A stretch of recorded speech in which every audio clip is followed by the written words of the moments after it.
She is a technology integrator, a leader in the fields that make our lives easier. And she's also a sustainability advocate in the strongest possible sense of the word. I'd like to introduce Ms. Veronica Breckenridge. Thank you. Thank you very much. Well, I'm going to talk today about putting your money where your mouth is. So we're going to start with something interesting. I don't know if how many of you, it's almost 8 o'clock actually, are hungry. I am. So I'm going to ask all of you if you could pull out a credit card from your wallet.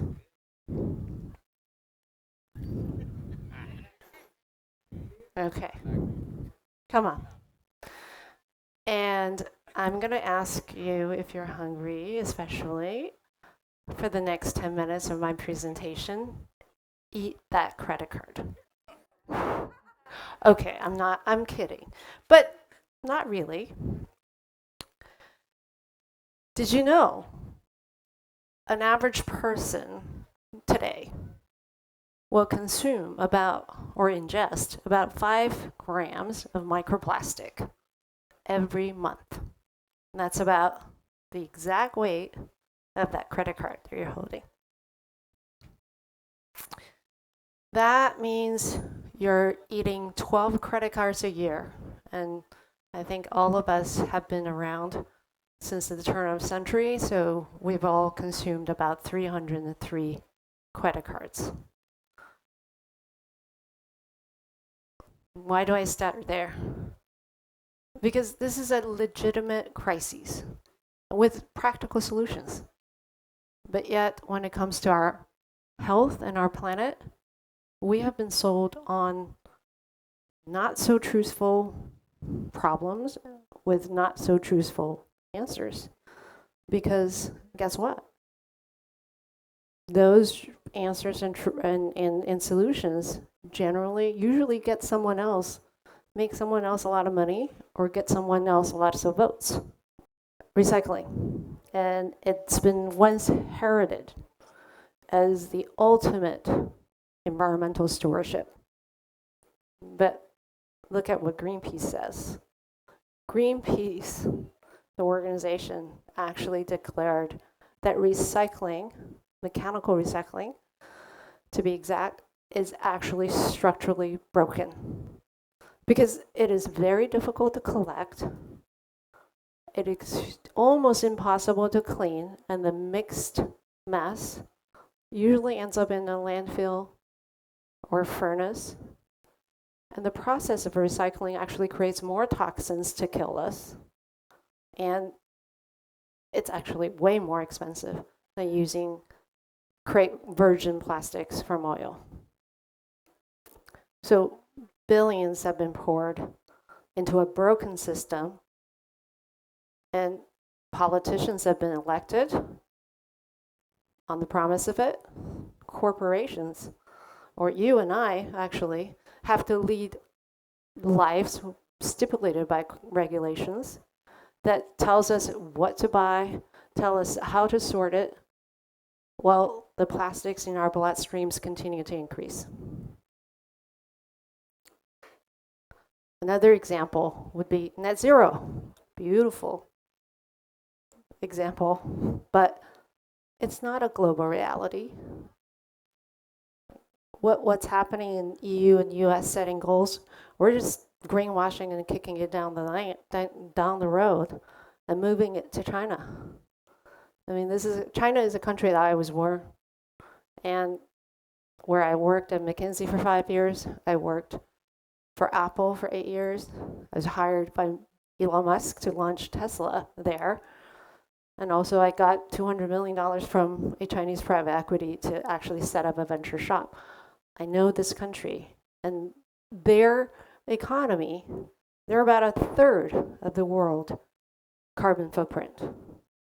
And even in their goals, those emissions continue to increase, and with no sight of peak. And when you look at This is according to carbonbrief.org. China is adding 35 to 45 gigawatts of coal power every single coal capacity every single year. This is way faster than what they're retiring them. So when you think about fossil fuels is actually powering, still to this day, powering over 80% of the manufacturing of global energy. It's not going to go away. It's not going to go away for 100 years. Unless a technology can take over and transform them. This is why we need a new blueprint. And actually, it's not even a new blueprint. It's an old blueprint. Chemistry actually didn't come from labs. Chemistry was in nature. As you know, some of you, we already talked about. It came from nature. And it's been there since the dawn of times. Silk, right? What we wear every day, where a lot of us are using polyester, is actually a mimic of what silk was. It's mimicking the molecular structure of silk. And just chemistry has made it cheaper and easier affordable for mass consumption. So the materials we're using, they aren't evil by definition. It's just the way that we're making it. It's outdated. And we need to find new ways to create materials in a way that doesn't kill us. And the good news is actually, we already know how to scale this technology. So some of you I know have actually gone and had wine already at that break. I'm sure you're planning to have a beer later on. That is industrial biomanufacturing, by the way. We've scaled this a long time ago. We know how to scale it. And biology today is actually cheaper and faster than ever before in human history. So we've been brewing complex chemicals, chemistry for thousands of years. Now we can do it cheaper and better than chemistry. And that's the blueprint that we could go from what we have today. When we make things from biology, we can make things locally. We don't have to fight wars for commodities. We don't have to wait in oil lines. And we can build factories because these are created with living organisms.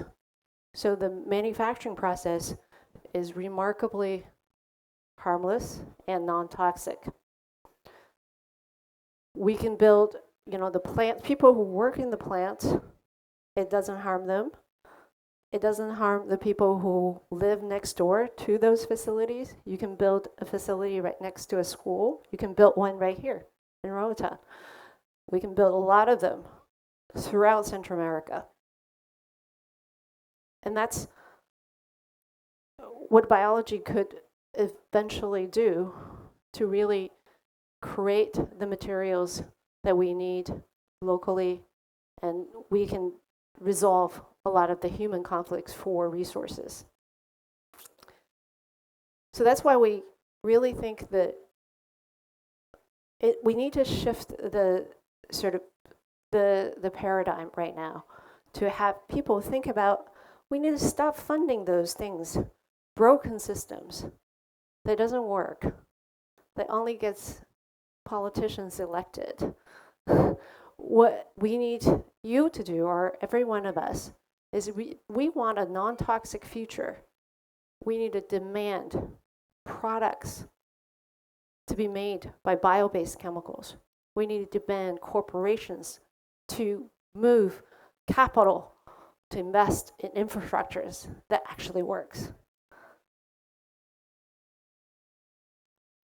And in sort of, I guess, my last ask, if you will, if you want to stop eating those microplastics, I would say, well, we need to stop talking and start investing in industrial biomanufacturing.